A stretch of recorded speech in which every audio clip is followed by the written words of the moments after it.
الأنبياء والمرسلين قتل ہوئے مردہ نہ کہو، بلکہ وہ زندہ ہیں، اپنے پروردگار کے یہاں رزق حاصل کرتے۔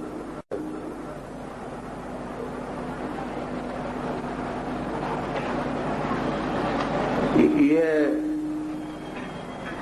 جس سے پوچھا جائے وہ جانتا ہے اور کہے گا کہ یہ آیت شہیدوں کے زندہ جاوید ہونے کو بتاتی،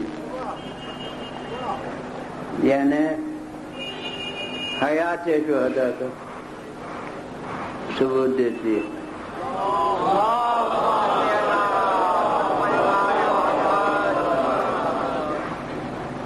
مگر اب ایک پہلو یہ غور طلب ہے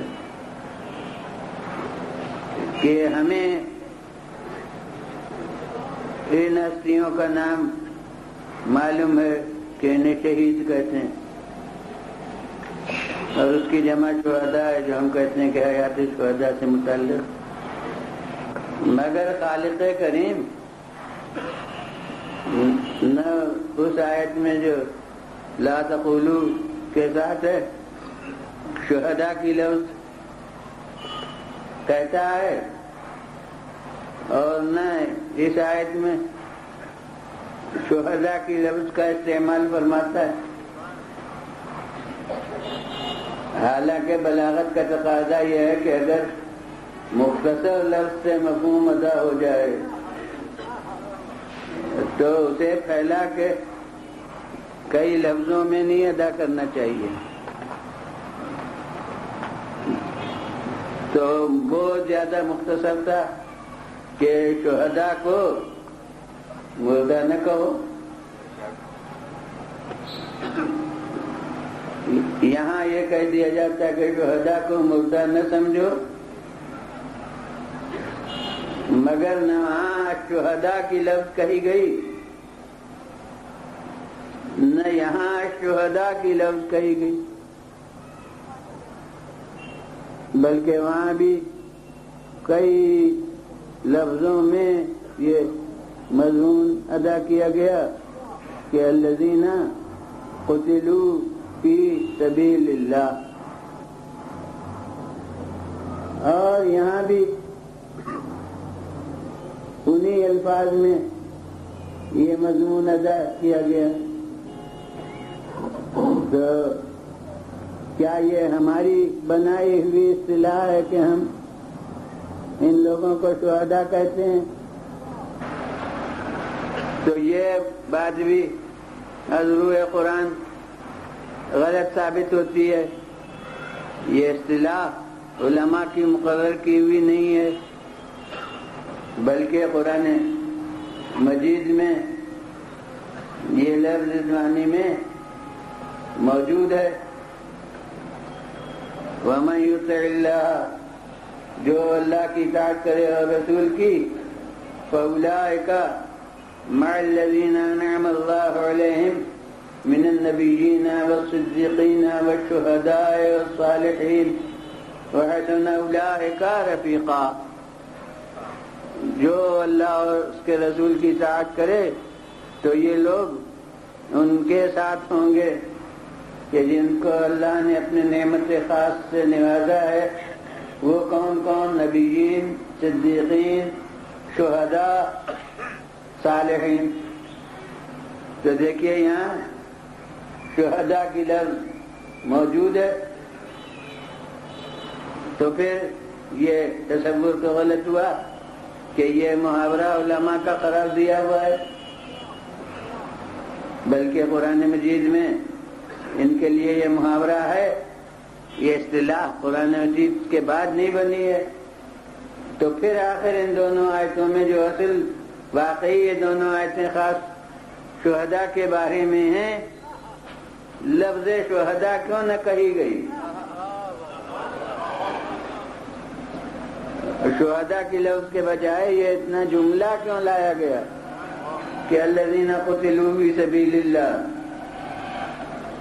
تو اس پر جب غور کیا جائے تو یہ سمجھ میں آتا ہے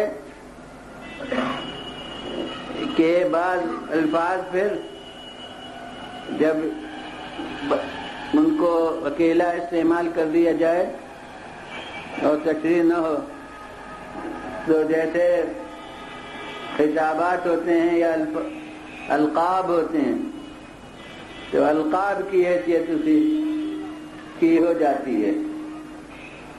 اگر کہا جاتا کہ شہیدوں کو زندہ جاوید سمجھو یا شہیدوں کو مردہ نہ سمجھو تو شہید کی لفظ ہمارے ذہن کی پیداوار کے پابند ہو جاتی کہ جسے ہم شہید سمجھ لیں بس پھر وہ زندہ جاوید ہے۔ یعنی شہداء کی لفظ کیا مقرر تشخیص کرنا کہ کون کون شہداء ہیں وہ ہمارا کام ہو جاتا کہ ہم بتائیں کہ کون کون شہداء ہیں، اور متکلم قرآنی کو تو معلوم تھا کہ شہادت کی لفظ اتنی ارزاں ہو جائے گی کہ جو بھی کسی بھی صورت میں قتل ہو اسے شہید ہی قرار دے دیا جائے گا، اسے دیکھا ہی نہیں جائے گا کہ کس راہ میں شہید ہوا، یعنی قتل کس راہ میں ہوا، بھائی ادھر قتل ہوا اور ادھر شہید ہو گیا، چاہے جس وجہ سے قتل ہو، جس بنیاد پر قتل ہو، بلکہ اکثر تو یہ مشاہدے کی بھی ضرورت نہیں کہ یہ قتل ہوا، ایک قبر دیکھ لی اور اسے مرجعیت دینا ہوئی تو کہہ دیا شہید کی قبر ہے، نذرانے چڑھنے لگے، چڑھاوے آنے لگے، تو گویا لفظ شہید ہمارے محاورات کی پابند ہو جاتی، لہذا خالق نے دونوں آیتوں میں لفظ شہید استعمال ہی نہیں کی بلکہ معیار شہادت بتایا۔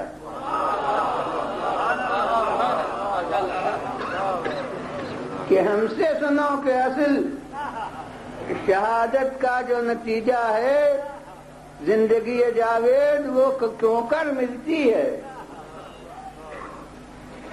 وہ یوں ملتی ہے کہ قتل ہو اللہ کی راہ میں۔ اب قتل ہونا تو آنکھ دیکھ سکتی ہے مگر اللہ کی راہ کو آنکھ نہیں دیکھ سکتی۔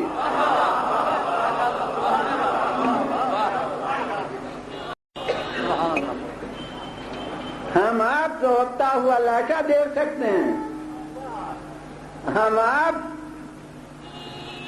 زخمی جسم دیکھ سکتے ہیں، ہم آپ زخموں کو شمار کر سکتے ہیں، ہم آپ گولیوں کے نشان دیکھ سکتے ہیں، لیکن ہم آپ اللہ کی راہ کو نہیں سمجھ سکتے، اور جب تک اللہ کی راہ کو نہ سمجھیں گے اس وقت تک شہید کہنے کا حق ہی نہیں ہے،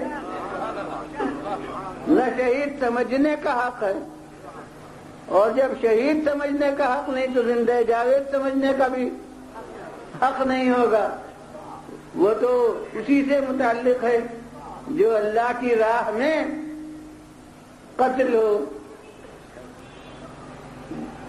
بغیر مقصد کو دیکھے ہوئے ہم کسی مقتول کے متعلق شہادت کی سند نہیں دے سکتے۔ بات یہ ہے کہ جان کی اللہ کی نظر میں کوئی قیمت نہ ہوتی،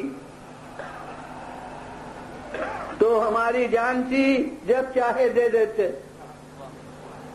اور جس صورت سے یہ جان جاتی صلہ مل جاتا، لیکن اس جان کی بھی پیش خدا قیمت ہے۔ ہم یہ نہیں کہہ سکتے کہ یہ ہماری جان ہے لہذا جب چاہیں ہم دے دیں، اور اس کے لیے ایک مختصر دلیل تو یہ ہے کہ اگر اپنی جان ہوتی جب چاہیں دے دیں تو خودکشی جرم ہی نہ ہوتی، خودکشی گناہ ہی نہ ہوتی۔ خودکشی کا گناہ اور جرم ہونا یہ ثبوت ہے اس کا کہ یہ جان اپنی نہیں ہے کہ جب چاہیں دے دیں۔ اور اب متفق علیہ اسلامی احکام کی روشنی میں، اس کے قانون کی روشنی میں دیکھیے کہ جان کی قیمت ہے یا نہیں ہے۔ حضور اگر جان کی قیمت نہ ہوتی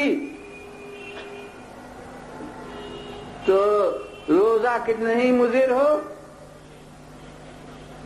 یہی حکم ہوتا کہ بہرحال روزہ رکھو، اگر زیادہ سے زیادہ مریض تو جائیں گے تو برا کیا ہوگا؟ خدا کے ایک حکم کی تعمیل میں، ایک عبادت کے سلسلے میں جان جائے گی تو کیا کرنا؟ لیکن جی نہیں، آپ کی عبادت جان کی اس کی نظر میں بھی قیمت ہے، جان کی بھی قیمت اس کی نظر میں ہے، اور اس کی وجہ سے روزہ اگر مضر ہے تو پھر ناجائز۔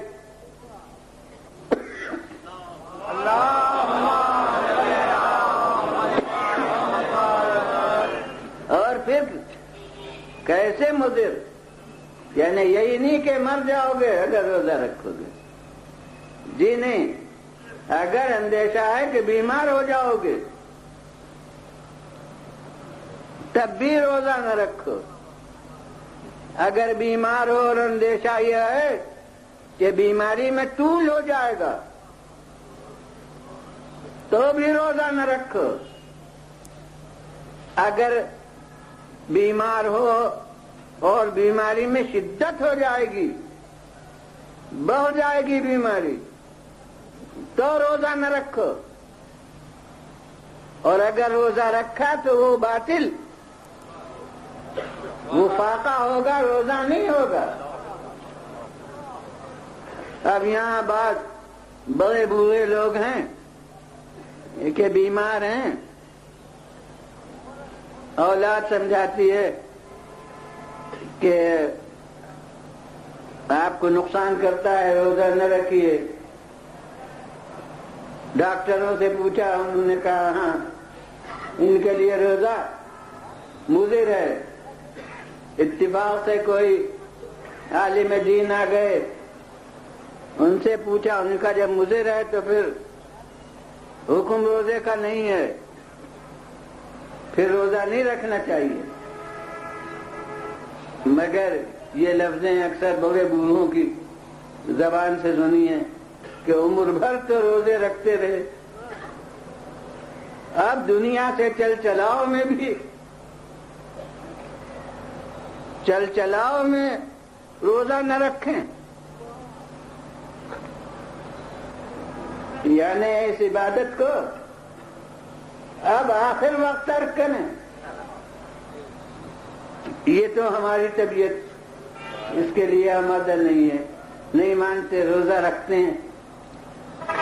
اور میں اب اس کا رخ یوں عرض کروں گا احکام شرع کی روشنی میں کہ جو کہتے ہیں کہ عمر بھر تو روزے رکھتے رہے اور اب چل چلاؤ میں بھی، چل چلاؤ میں روزہ ترک کر دیں، میں اس کو یوں سمجھتا ہوں کہ عمر بھر تو عبادت خدا کرتے رہے اور اب دنیا سے چلتے وقت بھی کوئی گناہ نہ کریں۔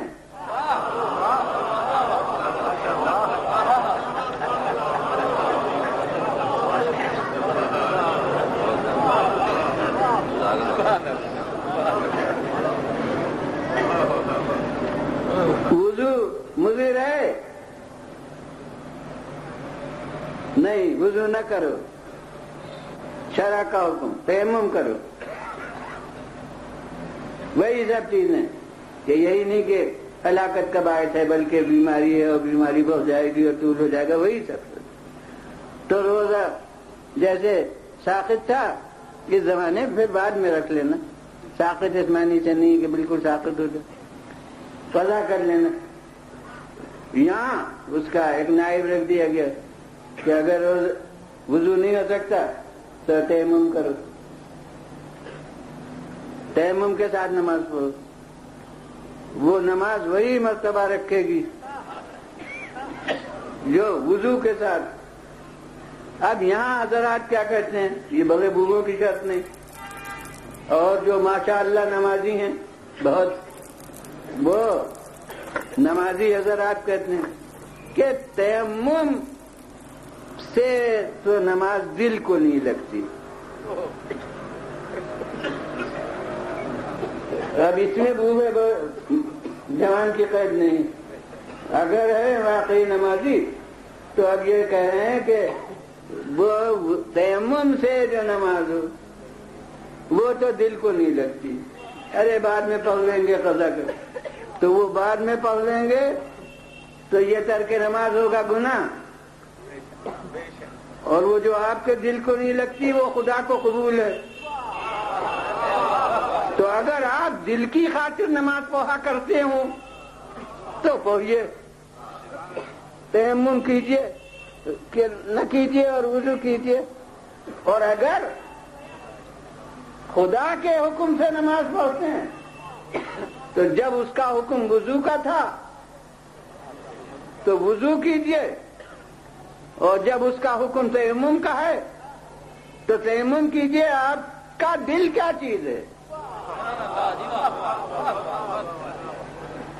عبادت کا تعلق اللہ کے حکم سے ہے، آپ کے دل سے نہیں ہے۔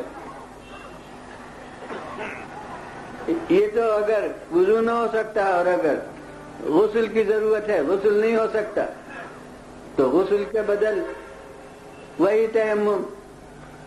حالانکہ اگر یہاں اپنے دنیاوی عقل سے کام لیا احکام میں تو پھر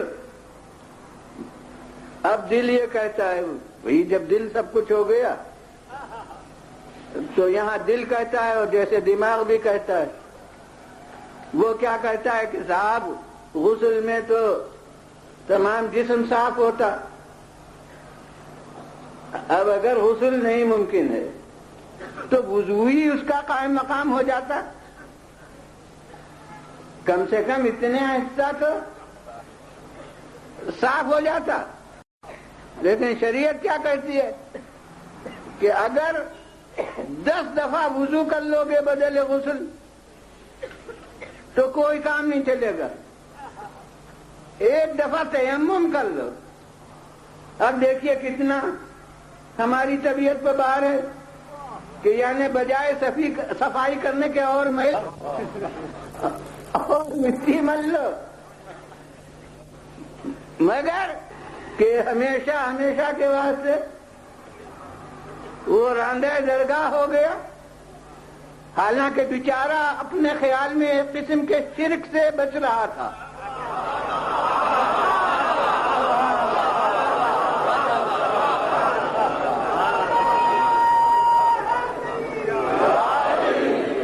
اللہ کو بے شمار سجدے کر چکا تھا،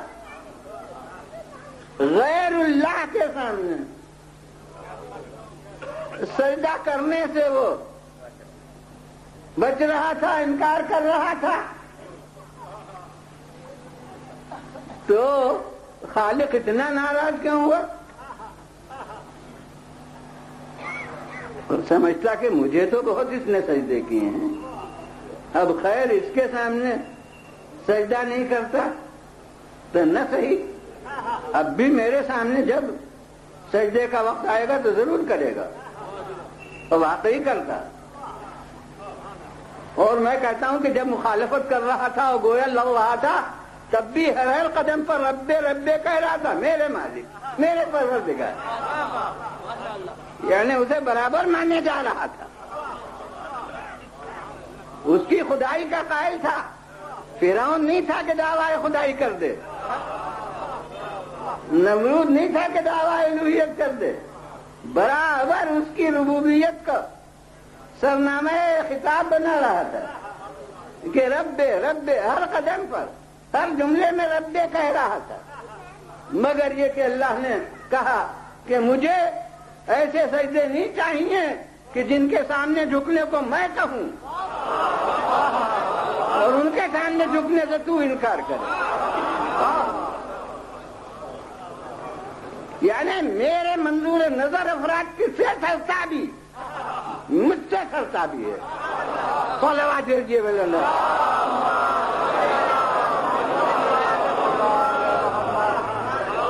پھر بلند آواز سے بولے۔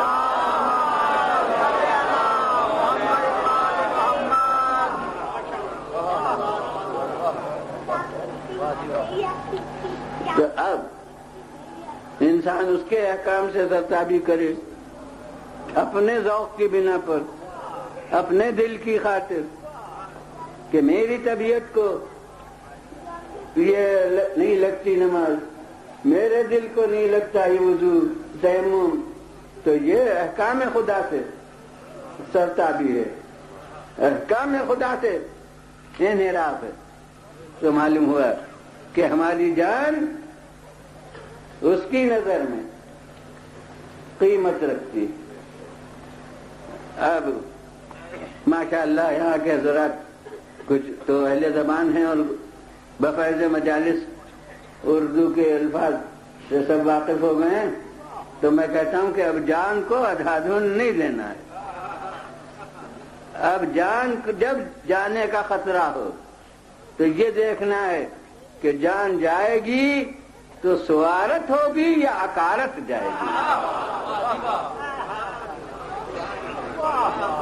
اور اب وہی کل جو فرق بیان کیا تھا اسی کو دوہرا دوں کہ اگر جان اکارت گئی تو وہ ہلاکت ہے، اور اگر سوارت ہوئی تو وہ شہادت ہے۔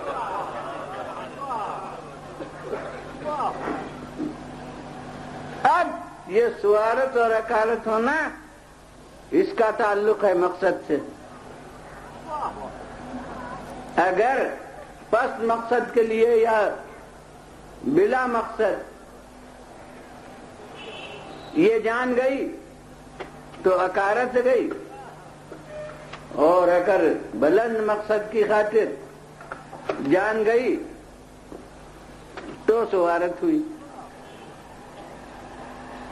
اور وہ میں نے کل کی مجلس پوری اسی لیے تھی، اسی جز سے متعلق تھی کہ اس سے بالا تر بس خالق انسان۔ تو اگر اللہ کی راہ کے سوا کسی دوسرے مقصد کے لیے جان گئی تو وہ اکارت گئی، وہ ہلاکت ہوئی، اور اگر اللہ کی خاطر اس کے مقصد کی خاطر جان گئی تو سوارت ہوگی۔ تب وہ سنت کائنات کے موافق ہے، یعنی سنت کائنات یہ تھی کہ ہر پس بلند پر قربان ہو۔ جمادات نباتات پر قربان ہوئے، نباتات حیوان انسان کی خاطر قربان ہوئے، حیوان کی خاطر انسان کی قربانی ہوئی، تو اب انسان کی قربانی ہو، انسان اپنی قربانی پیش کرے تو وہ اپنے سے بالاتر کی خاطر، اور اس سے بالاتر صرف اللہ۔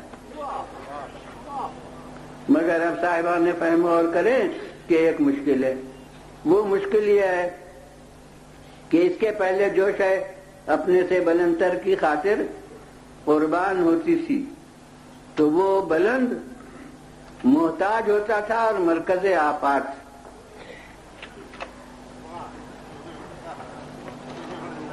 یعنی پودے غذا کے محتاج ہیں، اجزاء کے محتاج ہیں، زمین نے اس ضرورت کو، وہ جو میں نے اس دن نشو و نما کی حقیقت بیان کی، خدا کے عطا کردہ ذرات کو جو اس لائق تھے کہ اس کا جز بن سکیں، اس کی خاطر پیش کر دیا تو یہ قربانی ہوئی۔ تو پودا محتاج تھا ان ذرات کا، اگر یہ ذرات اس میں شامل نہ ہوتے تو پودے کی ہستی قائم نہ ہوتی۔ اس ضرورت کو اس نے پورا کیا تو یہ قربانی ہوئی۔ اسی طرح نباتات، حیوان انسان کے کام آئے تو حیوان محتاج غذا تھا، اگر غذا نہ ملے تو یہ ہلاک ہو جائے۔ پودوں نے اس ضرورت کو پورا کر دیا، وہ اپنی ہستی کو فنا کر دیا اس کی غذا رسانی کے لیے، تو اس سے بقا حاصل ہوئی اور وہ درجہ ترقی کا ملا کہ وہ اب حیوان میں شامل ہو گئے۔ تو یہ چونکہ بلند جو تھا محتاج تھا، مرکز آفات تھا، اور یہاں انسان سے جو بلند ہے وہ غنی بالذات ہے، نہ اسے کوئی ضرورت ہوتی ہے، نہ اس کے دامن پر گرد زوال و تغیر و انتقال آ سکتی ہے۔ تمام دنیا مل کے سر بسجود ہو جائے تو اس کے جاہ و جلال میں ذرہ بھر اضافہ نہیں، اور سب مل کر منکر ہو جائیں تو اس کے جاہ و جبروت میں اور قدرت میں ذرہ بھر کمی نہیں۔ اس کے لیے فوج و لشکر کی ضرورت نہیں، فوج و لشکر سب مخلوق ہیں، وہ جب چاہے تو ہر فوج و لشکر کو تباہ کر دے، اس کی ذات ان کی محتاج نہیں۔ تو اب ایسی بے نیاز مطلق ہستی ہے کہ نہ انکار سے اس کا نقصان، نہ اقرار سے اس کا فائدہ۔ ہم نے ایک ملک کے متعلق سنا، اب ہم نہیں جانتے صحیح غلط، ہم تک تو ظاہر ہے کہ سات سمندر پار کی جتنی خبریں آتی ہیں وہ سب کتنے ہی سیاسی مفادات میں لپٹی ہوئی آتی ہیں، تو ہمیں کسی بات کا اعتبار نہیں رہا۔ سچی بات بھی ہو تو ہمیں نہیں اعتبار، اور جھوٹی بات ہو تو اس پر اعتبار ہونی نہیں چاہیے۔ غرض یہ کہ ہم نے سنا کہ ایک ملک والوں نے یہ اعلان کیا کہ ہم نے خدا کو اپنے ملک سے نکال دیا۔ اب خبریں آنے لگیں کہ جی نہیں مسجدیں کھل گئی ہیں، اور جی نہیں وہاں تو آزادی ہے عبادت کی، یعنی خدا آ گیا۔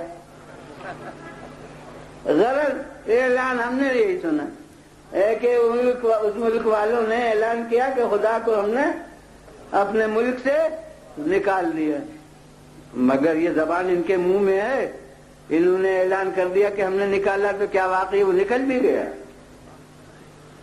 یہ تو ان کا کہنا ہے کہ ہم نے نکال دیا، مگر واقعاً کیا وہ ان کے ملک سے چلا گیا، ان کے ملک سے نکل گیا۔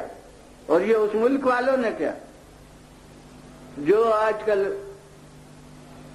اب انشاءاللہ اس ملک میں یہ بات نہیں ہوگی، ہمارے یہاں تو ہے کہ اب ذرا سائنس پخلی ہو یہ ہوا تو اب ترقی کی نشانی سمجھنے لگے کہ میری سمجھ میں تو اب تو خدا کا وجود نہیں آیا، ابھی کوئی ڈگری بھی نہیں حاصل کی ہے، مگر یہ کہ ابھی سے یہ پرے پرواز نکل آئے کہ میری سمجھ میں تو خدا کا وجود نہ آیا، حالانکہ ذہن کے اندر نہ اقرار ہے نہ انکار ہے، یہ صرف فیشن کی بنا پر اس کا اظہار ہے کہ میں فلسفی ہوں، میری سمجھ میں خدا کا وجود نہیں آیا۔ اور پھر یہ کہ ایک وجہ ہو گئی کہ باغی ہونا گویا بہت ترقی کی نشانی ہے، سماج سے باغی، ماں باپ سے باغی، روایات خاندانی سے باغی، اور سب سے بڑی اعلیٰ قسم خدا سے باغی۔ تو اب ان سے اس وقت مجھے کوئی بحث تو کرنا نہیں ہے فلسفے منطق کی، میں تو کہتا ہوں کہ خیر بڑے آپ باغی ہیں، میں تو جب جانوں کہ آپ واقعی پورے باغی ہیں کہ جب وہ بھیجے تو آئیے نہیں، جب وہ بلائے تو جائیے نہیں۔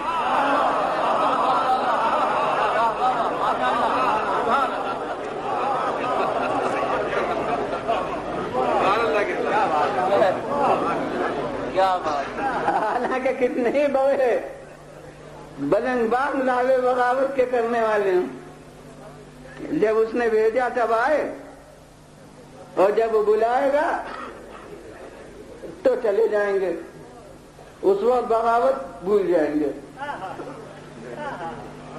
اور میں کہتا ہوں کہ جب آئے تھے تو کم سے کم روئے تو تھے، اور جب جانا ہوگا تب تو سانس تک نہ لیں گے، چپ کے چلے جائیں گے۔ یہ ہے اس انسان ضعیف البنیان کی حقیقت بغاوت۔ یہ کیا بغاوت کر سکتا ہے اگر وہ اپنے اختیار کو سلب کر لے؟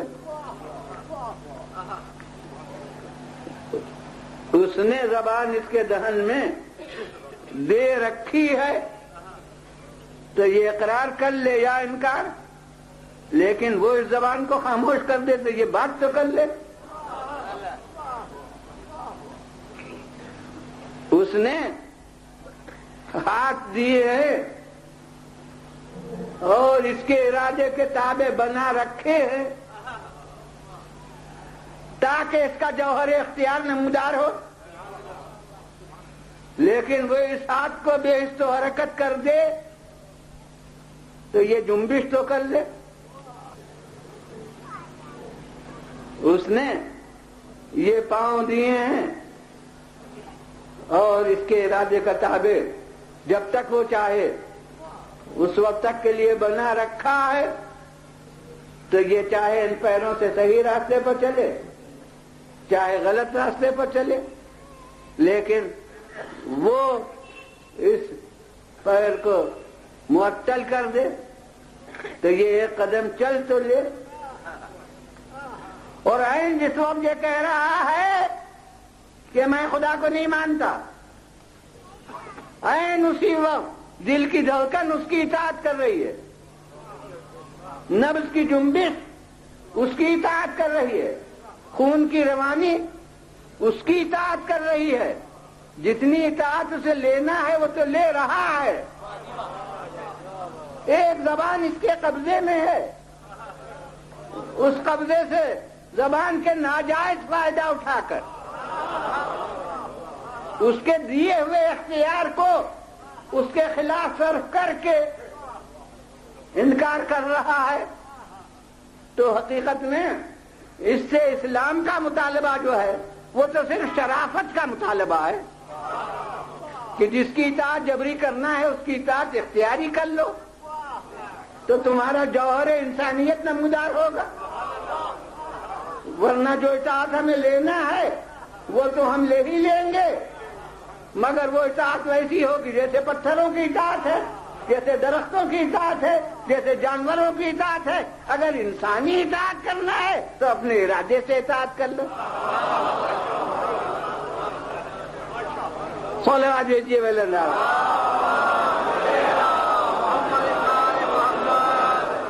پھر بھلے اللہ سے صلوات۔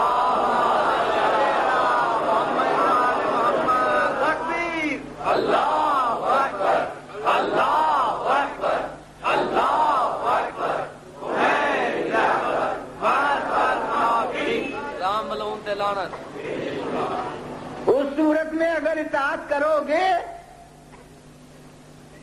تو جزا کے مطالبے کا تمہیں کوئی حق نہیں ہوگا، اور ارادے کے ساتھ اگر اطاعت کرو تو پھر میں جزا بھی دوں گا۔ مگر یہاں ایک بڑی حقیقت ہے، ممکن ہے کسی اور مجلس میں عرض کر چکا ہوں، مگر یہ بہت بڑی چیز ہے کہ دنیا کی حکومتیں ان کے یہاں مخالفت کی سزا ہے مگر موافقت کی جزا نہیں ہے۔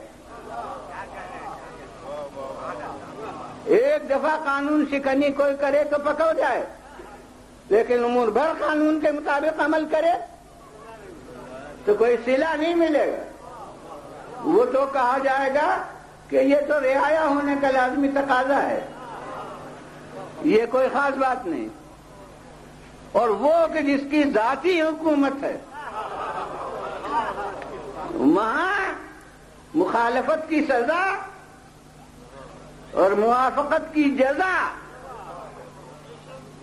اور میں پوری ذمہ داری کے ساتھ قرآن و حدیث کے مطالعے کی قوت پر عرض کر رہا ہوں کہ اگر سزا کا اعلان ہے تو وہ ٹل بھی سکتا ہے، مگر جزا کا اعلان ٹلنے والا نہیں.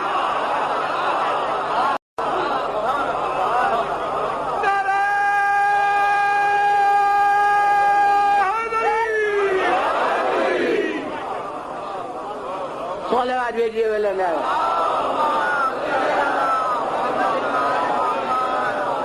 پھر بلند آواز سے بولو.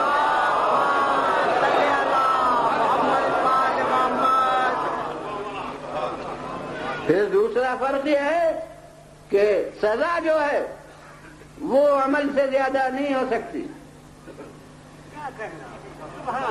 جتنا گناہ اتنی سزا، اور جزا جو ہے اس کے لیے کم سے کم 10 گنے کا اعلان. کہ ایک نیک کام کرو گے تو 10 گنی اس کی جزا ملے گی، اور یہ کم سے کم. اس لیے دوسری جگہ جتنا بتایا ہے وہ دیکھیے 10 گنے سے کتنا زیادہ ہے کہ الذین ينفقون اموالهم فی سبیل اللہ کمثل حبۃ انبتت 7 سنابل فی کل سنبلۃ 100 حبۃ واللہ یضاعف لمن یشاء واللہ واسع علیم. وہ لوگ جو اپنے مال کو راہ خدا میں صرف کرتے ہیں اس کی مثال مثل ایک دانے کے ہے جس سے 7 بالیاں اگے اور ہر بالی میں 100 دانے ہوں. تو اب کیا ہوا؟ ایک دانے سے 700 دانے پیدا ہوئے، تو جزا اب 10 گنی نہیں 700 گنی. نجف اشرف کے رؤسا میں شیخ حبیب عادلی تھے. میں نام سنا کرتا تھا کیونکہ عموماً رؤسا سے خود ملنے کا ذوق نہیں ہے، نام بہت سنتا تھا. تو ایک دفعہ ایک صاحب آئے، انہوں نے کہا کہ انہوں نے کھانے پر آپ کو مدعو کیا، گویا دعوت مومن کا بار انہوں نے ڈالا. تو مجھے تعجب ہوا کہ میں ان سے واقف بھی نہیں ہوں، یہ انہوں نے مجھے کھانے پر کیوں مدعو کیا. خیر میں نے کہا میں گھر نہیں جانتا. انہوں نے کہا میں آ جاؤں گا اور آپ کو لے چلوں گا. وہ چونکہ کہ وقت معین پر آئے اور مجھے لے گئے. اب میں سمجھا کہ کوئی وہی سے جیسے بڑے آدمی بہت سے لوگوں کو مدعو کرتے ہیں تو اس میں جو جو یاد آتا ہے اسے بھی اپنے تعلقات کی وسعت کے مظاہرے کے لیے بلا لیتے ہیں.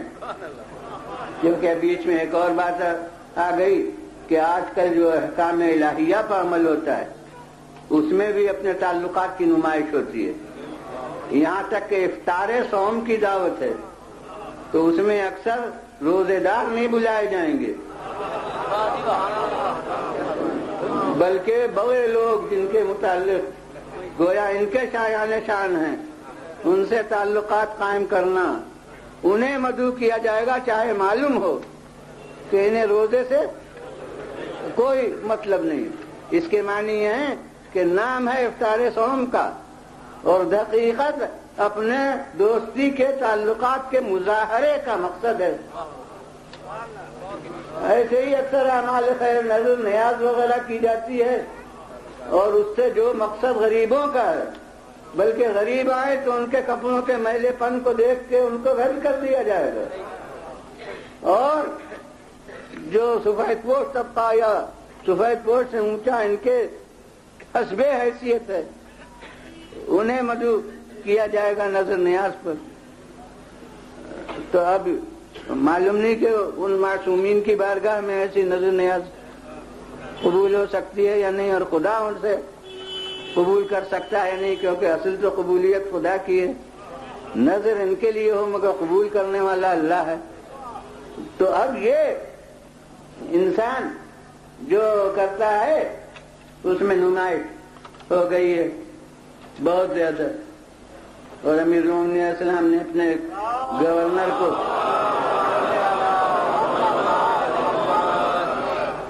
یہی جز جو میں نے عرض کیا ہے اس کو امیر المومنین علیہ السلام نے نہج البلاغہ کے صفحات پر اپنے ایک عامل کو سخت خط لکھا ہے کہ مجھے معلوم ہوا کہ بصرے میں ایک شخص نے تمہیں مدعو کیا، رؤسائے بصرہ میں سے ایک آدمی نے، اور تم وہاں بڑی تیزی سے گئے۔ یہ عتاب کے انداز ہے کہ بڑی تیزی سے بڑے شوق و ذوق سے وہاں گئے، اور مجھے تمہارے متعلق یعنی میرے گورنر ہوتے ہوئے، میرے عامل ہوتے ہوئے مجھے تم سے یہ توقع نہ تھی کہ تم ایسے افراد کے یہاں دعوت میں جاؤ گے کہ جہاں غنیہم مدعو وعائلہم مجفو، جہاں دولت مندوں کو بلایا جاتا ہو اور غریبوں کو محروم پھیر دیا جاتا ہو۔ تو یہ امیر المومنین علیہ السلام نے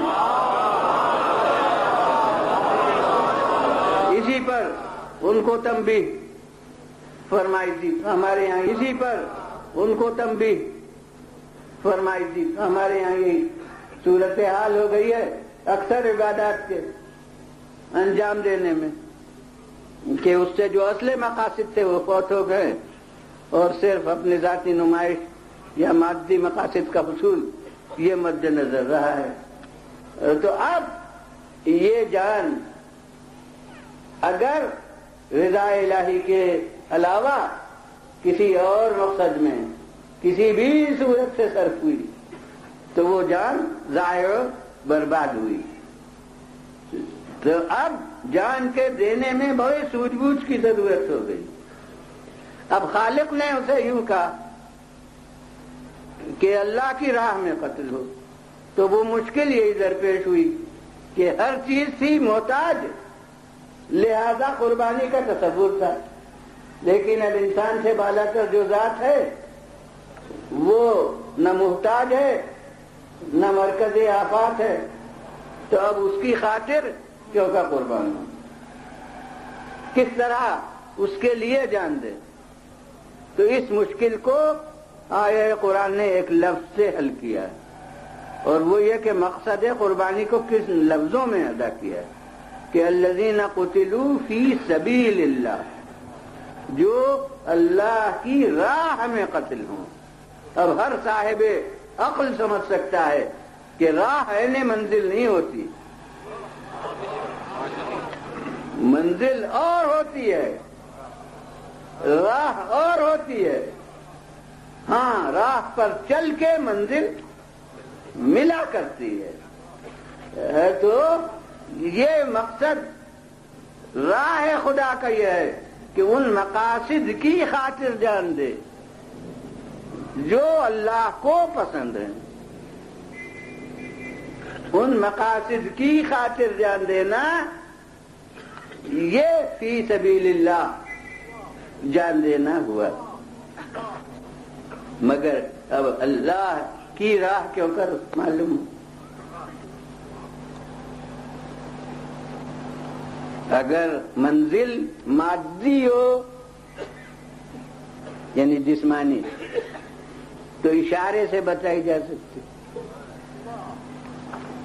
کوئی راستہ لے جانتا ہوتا، پوچھتا کہ ماڈل ٹاؤن کہاں ہے، مجلس جہاں ہوتی ہے وہ جگہ کہاں ہے، تو انسان یا آ رہا ہوتا تو کہتا کہ میرے پیچھے چلو، اور یا انگلی سے بتا دیتا تو دیکھو یہ ہے۔ لیکن یہاں راستہ جس کا ہے وہ جسم و جسمانیات سے بری، آنکھوں سے دکھائی نہیں دے سکتا، کسی سمت خاص میں نہیں کہ ادھر اشارہ کیا جائے، کسی مکان میں مقید نہیں کہ ادھر کہا جائے۔ کوئی سمجھے کہ کعبہ ہے تو ادھر رخ کر دے کہ یہ ہے، تو جی یہ تو ہر مسلمان جانتا ہے جتنے خانہ خدا کہتے ہیں اور بیت اللہ کہتے ہیں، کوئی یہ نہیں سمجھتا کہ اللہ وہاں رہتا ہے۔ بود و باش کا تصور کسی کو نہیں ہے، حالانکہ بیت اللہ کہتے ہیں، اور بیت اللہ فقط نام کو تھوڑی ہے، جو ہے دور و دراز سے وہاں حج کو جاتا ہے، لیکن کوئی یہ نہیں کہتا کہ اللہ وہاں رہتا ہے۔ تو حضور اب جسے بیت اللہ کہا وہاں تو آپ نے نہ سوچا کہ وہ رہتا ہے، اور جسے اس نے اپنے عرش کہہ دیا وہاں سوچنے لگے کہ وہ بیٹھتا ہے۔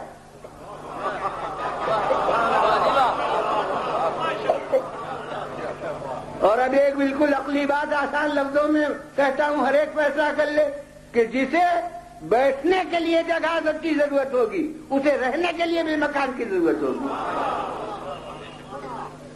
اور جسے رہنے کے لیے مکان کی ضرورت نہیں اسے بیٹھنے کے لیے بھی جگہ کی ضرورت نہیں۔ اسے ممکن ہے اس جز کو جو ابھی عرض کر رہا ہوں سالم سکتا شاعر اللہ میں عرض کر چکا ہوں گا کہ پھر بھی یہ بھی نسبت ہے اللہ کا گھر، اور وہ بھی نسبت ہے اللہ کا عرش، مگر جیسی نسبت ہوتی ہے ویسا ہی اس کے ساتھ عمل بھی ہوتا ہے، یعنی نام کی نسبت نہیں دی جاتی وہاں پھر اس کے احکام بھی ہوتے ہیں۔ یہ ہے اللہ کا گھر اور وہ ہے اللہ کا عرش۔ گھر کی نسبت شخص کی طرف نجی اور ذاتی ہوتی ہے، اور عرش کی نسبت تخت سلطنت یہ منصبی ہوتی ہے۔ تو جسے گھر کہا تھا جب نجی کام لینا ہوا، گھریلو کسی کا زچا خانہ بنانا، تو اسے منتخب کیا، اور جب کسی کو سرکاری مہمان بنانا ہوا تو وہاں صلوات بھیج دیجیے بہنوں میں۔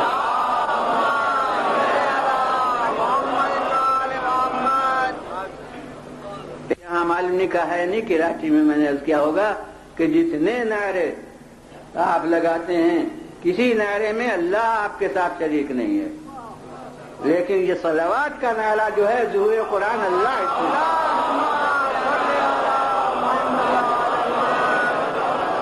صلوات دیجیے۔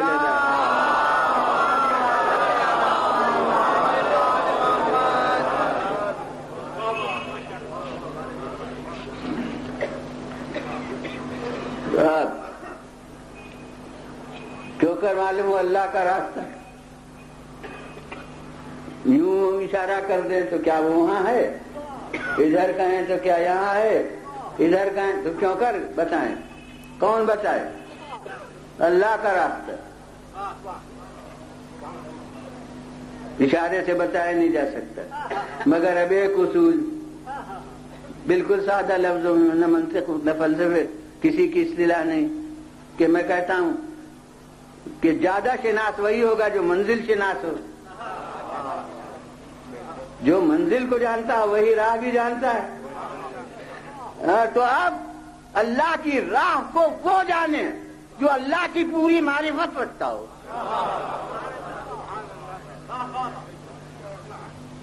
تو جب اللہ کی معرفت کامل رکھنے والا اور جسے اس نے رہنما بنایا ہے وہ اگر معرفت نہ رکھتا ہوتا تو اسے رہنما کیوں بنایا جاتا؟ ہاں ہم رہنما بنا لیں تو شاید ناواقف منزل ہو، لیکن جو اللہ کے بنائے ہوئے رہنما ہوں وہی اس کی راہ سے واقف ہو سکتے ہیں، وہی اس کے عارف ہو سکتے ہیں، وہی اس کی راہ کو بتا سکتے ہیں۔ یہ وجہ ہے جو فقہ جعفری میں یہ اصول ہو گیا کہ بغیر اذن امام کے جہاد نہیں ہو سکتا۔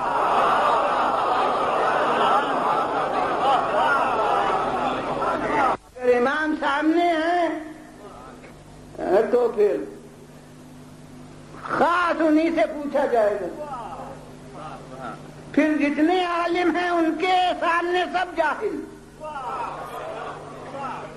جیسے آپ مسئلہ پوچھنے کے محتاج ویسے ہی بڑے سے بڑا جسے عالم کہیے وہ ان سے مسئلہ پوچھنے کا محتاج ہوں، لیکن اب جس وقت میں کہ مصلحت باری اور خود ہماری رکاوٹیں اور خود دنیا کی یوں کہنا چاہیے کہ محرومی اپنے ہاتھوں، اس نے ان کو پردے میں رکھ دیا، تو اب اوصاف کے لحاظ سے جنہیں انہوں نے اپنے حقوق دیے ہو، یہ کہا ہو کہ جب ہم تک رسائی نہ ہو تو یہ اوصاف جن کے پائے جائیں وہ ہماری طرف سے ہمارے نائب ہیں۔ تکبیر! اللہ اکبر! اللہ اکبر! اللہ اکبر! عمیر اکبر! صلوات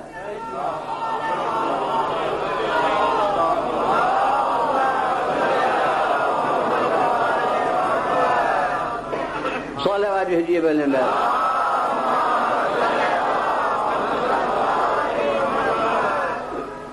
اور اس لیے جب وہ حضرت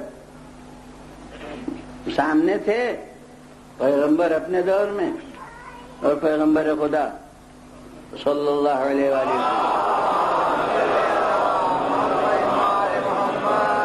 جب وہ نہیں رہے تو جو ان کے بتائے ہوئے نامزد جانشین تھے وہ ہمارے ائمہ معصومین، وہ جب تک رہے تو جب تک کہ ان کے اذن سے کوئی جہاد نہ ہو، ہمارے نزدیک وہ جہاد نہیں ہوگا، جنگ ہوگی۔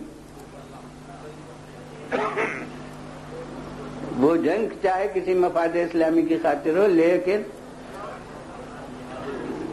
جہاد جب ہی ہوگا جب ان کا اذن ثابت ہو کہ ان کے اذن سے، اور اس لیے بڑے بڑے صاحب اوصاف افراد انہوں نے بنی امیہ سے ٹکر لی اور نتیجے میں شہید ہوئے، تو شہید عثمانی سے تو یقینی ہے کہ مقتول ظلم وہ تو گھر بیٹھے کسی پر کوئی حملہ کر دے، مار ڈالے، تو وہ بھی عثمانی کا شہید ہوگا۔ لیکن وہ شہادت جو اصطلاحی شہادت ہے جس میں غسل اور کفن نہیں ہوتا، وہ وہی سی شہادت ہے جو میدان جنگ میں ان کی اجازت سے ہو، معصوم کی اجازت سے ہو۔ اسی لیے ان لڑائیوں کو چاہے وہ مظلوم حیثیت سے لڑی گئی ہوں بنی امیہ کے مقابلے میں، مگر ثابت چونکہ نہیں ہے کہ ہمارے ائمہ کی تائید اس میں شامل ہے، اس لیے ہم نے اس کو وہ درجہ نہیں دیا جو ان جہادوں کا دیا ہے جس میں معصومین شریک ہیں۔ جو کہ مجھ سے اسلام آباد میں ایک صاحب نے پوچھا تھا کہ آخر بنی ہاشم میں سے جو بعد میں بنی امیہ کے مقابلے میں جنہوں نے ٹکر لی اور پھر شہید ہوئے، ان کا تذکرہ کیوں محرم میں نہیں کیا جاتا؟ وہ تو بنی امیہ ہی سے جنگ کی ہے، تو ہمیں فقط بنی امیہ کے مقابلے سے دلچسپی ہوتی۔ اسی سے دنیا سمجھ لے کہ ہمارے ہاں کوئی جذباتی محبت اور نفرت نہیں ہے، ہم تو معیاروں کو دیکھتے ہیں جو خدا کی طرف سے مقرر ہے۔ صلوات بھیجیے بولے اللہ۔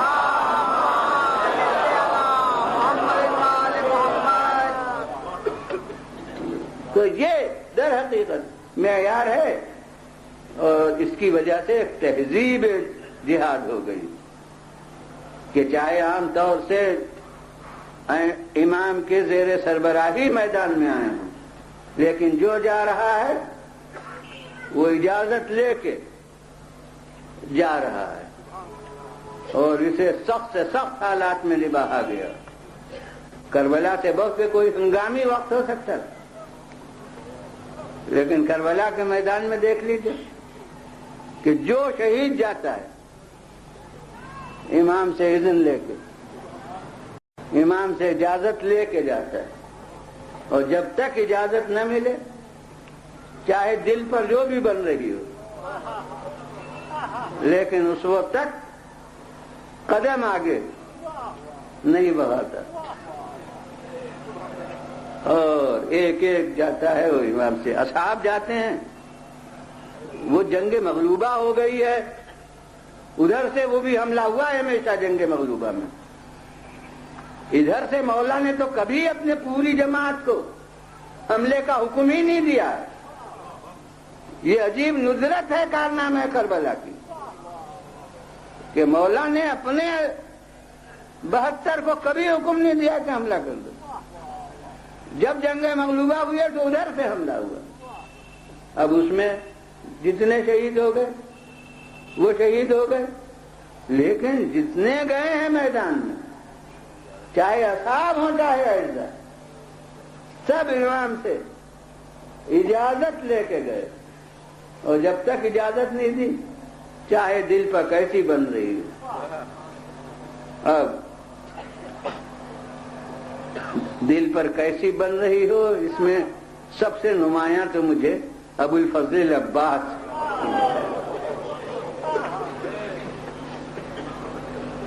کہ اب یہ تو بےتاب ہیں کب سے جہاد کے لیے, مگر روز عاشور اب حکمت امام کے علمدار بنا دیا. اب جب علمداری مل گئی تو اسی وقت سمجھ لیا کہ میرے پیروں میں زنجیریں پڑ گئی. اب اصحاب شہید ہو رہے ہیں اور یہ زبان سے کہتے بھی نہیں کہ مجھے اجازت دیجیے, کیونکہ مجھے اجازت دینا ہوتا تو علم کیوں سپرد کرتے ہیں, محل شناخت ہے.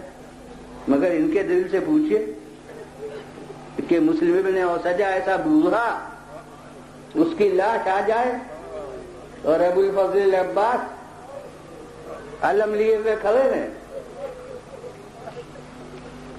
ارے امام کا بچپن کا دوست حبیب ابن مظاہر, جس کی شہادت سے امام کے چہرے پر شکستگی کے آثار نمودار ہو گئے, اس کی لاش آ جائے اور یہ علم سنبھالے کھڑے ہیں. ان کے دل پر کتنا شاق تھا.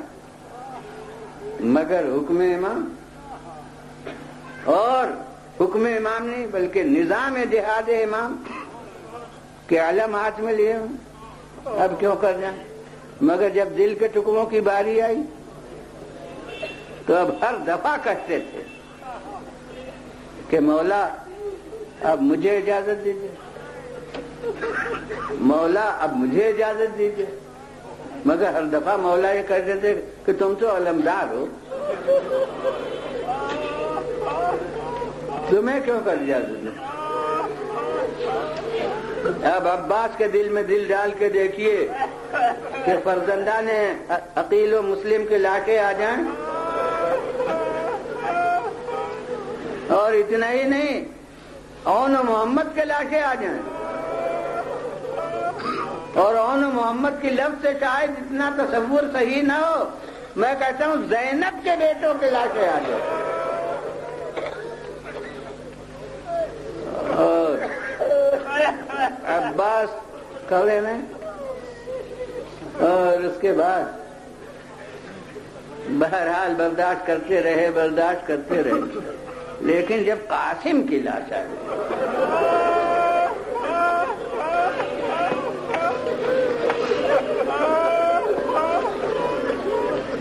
تو اب یہ پورے تو نہیں مگر جتنا اس اور موقع ہے اتنا عرض کروں گا. یہی وہ مصائب ہیں جو وہ 8 محرم کے ٹی وی والے تقریر میں سے نکال دیے گئے آخر کے تو بس جب قاسم کی لاش آ گئی تو اب ہر دفعہ بس یہ کہتے تھے مولا اب ہمیں اجازت ہے, بس تقاضا کرتے تھے. مگر اب ایک تمہید کے ساتھ ایک عجیب جملہ ہے, آپ اندازہ کیجئے. یوں تو جلالت شان عباس کچھ مجھے روک رہی ہے ان الفاظ کے استعمال کرنے سے, مگر کیا کہوں کہ وہ حقیقت مجھے یہی نظر آتی ہے. جیسے ایک سپاہی اپنے سردار کے سامنے ہتھیار کھول کے ڈال دے, مجھے یہی انداز نظر آ رہا ہے کہ عباس اب عرض کرتے ہیں مولا عزیزوں کے صدمے اٹھاتے اٹھاتے اب تو عباس کا دل تنگی کرنے لگا.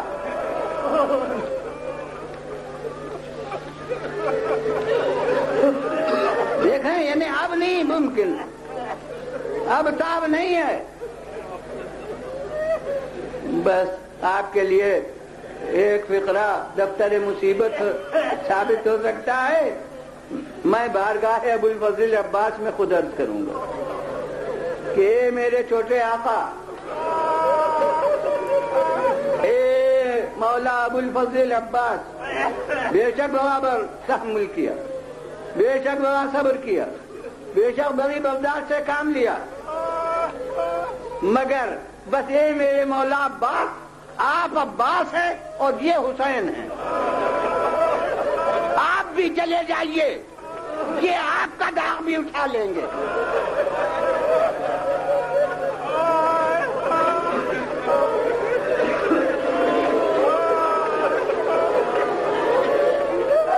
ماشاء اللہ، اجرکم علی اللہ.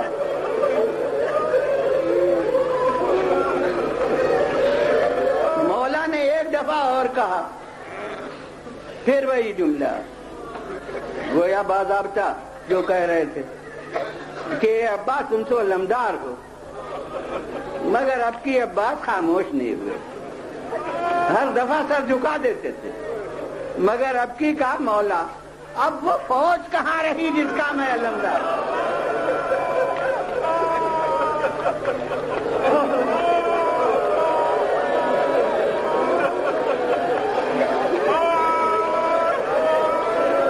تو دیکھیے کتنا اس جملے نے بتایا کہ کیا دل پر گزر گئی صبح سے اس وقت، مگر وہ آئین جہاد وہ نبھا جا رہا ہے. عباس ایسا شیر اس اصول کے خلاف قدم نہیں بڑھا سکتا. اب اگر عشرہ محرم کی مجلس ہوتی تو یہیں اور مسائل عرض کر کے ختم کر دیتا ہے، مگر یہ تو اب عشرے کے بعد کی مجلس ہے. اب وہ اور شہیدوں کے حال بیان ہوتے تھے، اب یہ دوسرا جہاد شروع ہو گیا. تو اس لیے میں آگے بڑھتا ہوں کہ جو جاتا تھا وہ اجازت لے کر، اور ہر ایک کو مولا اجازت دیتے تھے. ان کو جنگ کی اجازت نہیں دی تو اس انداز میں جانے کی اجازت دے دی کہ جاتے ہو تو ذرا پانی کی بھی فکر کرو، یعنی جانے کی اجازت ہو گئی. اور علی اکبر نے جب اجازت مانگی تو میں تو یہ محسوس کرتا ہوں کہ اب اجازت تو دینا تھی، کیونکہ اب علی اکبر کو نہ بھیجیں تو کسے بھیجیں؟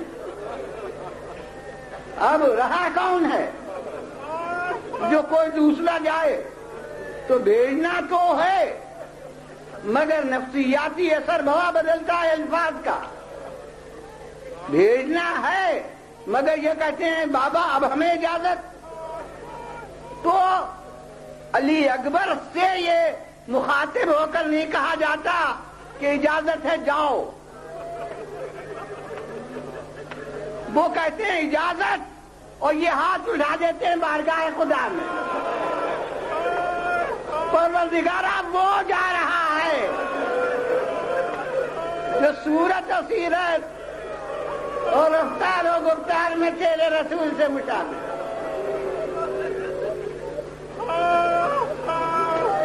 تو معلوم ہے کہ آخر تک یہ اصول قائم کیا گیا کہ جب تک اجازت نہ لے لیں اس وقت تک میدان میں نہیں جائیں گے. بس ارباب اعضاء اب علی اکبر کے بعد کون ایسا رہا ہے جو اجازت لے کر جائے؟